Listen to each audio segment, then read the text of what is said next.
The rich live better than the poor and middle class, not because they have more money, but because throughout their entire life, their most valuable asset was never their primary residence. This is why 66% of people own their own home, but only 1% are rich.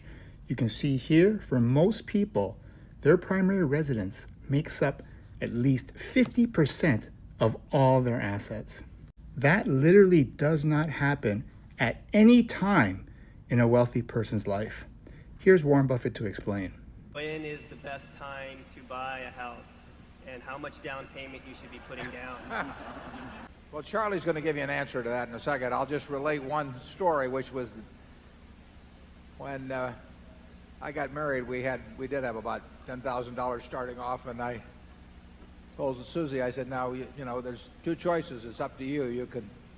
We can either buy a house, which will use up all my capital and clean me out, and it'll be like a carpenter who's had his tools taken away from him, or you can let me work on this, and someday, who knows, maybe I'll even buy a little bit larger house than would otherwise be the case. So she was very understanding on that point, and we waited. I decided to buy a house when the down payment was about 10% or so of my net worth, because I really felt I wanted to use the capital for other purposes. For the rich, most of their assets at all points of their life are in investments in business, public or private. Their primary residence never goes above 25% of their wealth. Most of the time, it's below 10. The rich do not buy a giant home and try and grind their wealth up.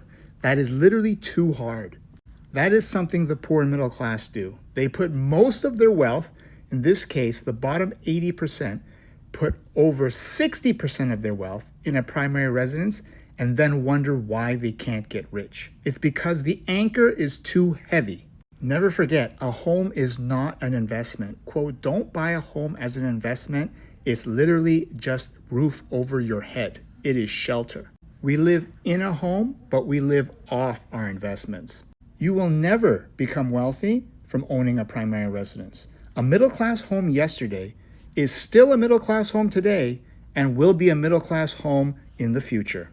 Learn the lessons about money that your friends and family don't know. Start here, and then download my free newsletter linked off the bio. Good luck. Take care.